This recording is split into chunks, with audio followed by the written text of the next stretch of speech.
दोस्तों, बड़ा कौन? भूख, प्यास, नींद और आशा चार बहनें थी। एक बार उन आपस में झगड़ा हो गया कि हम चारों में बड़ा कौन है। तो दोस्तों, बहुत ही ज्ञानवर्धक कहानी है। आप इस कहानी को एंड तक देखिए। दोस्तों, स्वागत है आप सबका हमारे YouTube चैनल प्राचीन स्टोरी लाइन में। दोस्तों, आप अगर हमारे चैनल पर नए दर्शक भाई बंधु बनकर आए हैं तो इस चैनल को सब्सक्राइब करें और हमारी वीडियो की समाप्ति होने तक आप इस चैनल पर बने रहें। एक बार भूख, प्यास, नींद और आशा चारों की आपस में लड़ाई हो गई। लड़ती झगड़ती वे एक राजा के पास पहुंची।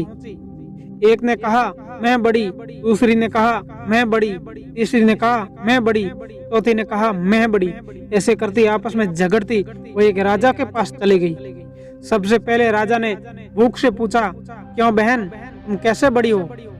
भूख बोली, मैं इसलिए बड़ी हूँ क्योंकि मेरे कारण ही घर में चूल्हे जलते हैं, पांचों पकवान बनते हैं और वे जब मुझे थाली में सजा कर देते हैं तब मैं खाती हूँ, नहीं तो मैं नहीं खाती।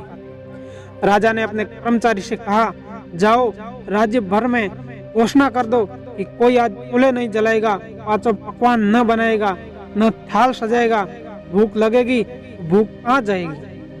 सारा दिन बीत गया, आधी रात बीत गई।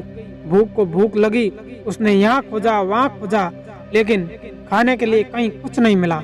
लाचार होकर वह एक घर में पड़े बासी टुकड़े को खाने लगी।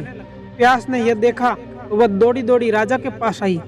राजा साहब, भूख हार गई, वो बासी टुकड़े खा रही है, देखिए मैं बड़ी हूँ। राजा ने पूछा, तुम कैसे बड़ी हो?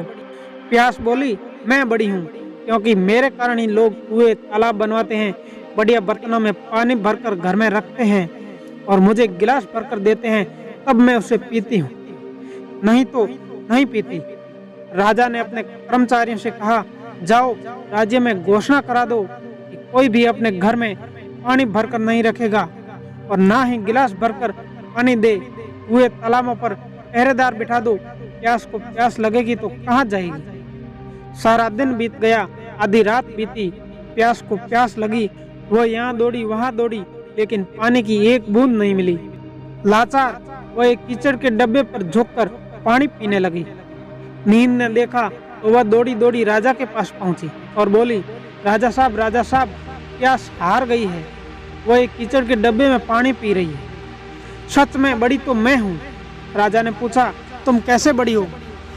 नींद बोली, मैं ऐसे बड़ी हूँ कि लोग मेरे लिए पलंग बिछवाते हैं, उस पर बिस्तर डलवाते हैं और जब मुझे बिस्तर बिछा कर देते हैं तब मैं सोती हूँ, नहीं तो मैं नहीं सोती। राजा ने अपने कर्मचारियों से कहा, जाओ राज्य भर में घोषणा करा दो कि कोई भी पलंग न बनवाए, उस पर गिद्धे न डलवाए, न बिस्तर बिछवाए। नींद को नींद आएगी तो वह कहाँ जाएगी। सारा दिन बीत गया, आधी रात बीत गई। नींद को तो नींद आने लगी। उसने यहाँ ढूंढा वहाँ ढूंढा, लेकिन बिस्तर कहीं नहीं मिला। लाचार होकर उबड़ खाबड़ धरती पर ही वह सो गई। आशा ने देखा तो वह दौड़ी दौड़ी राजा के पास पहुंची और बोली, राजा साहब, नींद हार गई है, वह उबड़ खाबड़ धरती पर सो रही है। वास्तव में भूख, प्यास, नींद, इन तीनों में से मैं बड़ी हूँ। राजा ने पूछा, तुम कैसे बड़ी हो? आशा बोली, मैं ऐसे बड़ी हूँ, लोग मेरे खातिर ही काम करते हैं, नौकरी धंधा करते हैं और मजदूरी करते हैं, परेशानियां उठाते हैं, लेकिन आशा के दीपक को बुझने नहीं देते। राजा ने अपने कर्मचारियों से कहा, जाओ राज्य में घोषणा करा दो, कोई काम न करे, नौकरी न करे, धंधा मेहनत मजदूरी कुछ भी ना करे, आशा का दीप न जलाएं। आशा को आस जागेगी तो वो जाएगी कहाँ। सारा दिन बीत गया, आधी रात बीती। आशा को आस जगी, वह यहाँ गई वहाँ गई, लेकिन चारों ओर अंधेरा छाया हुआ था। सिर्फ एक कुम्हार टिमटिमाते दीपक से प्रकाश में काम कर रहा था। वह वहाँ जाकर टिक गई।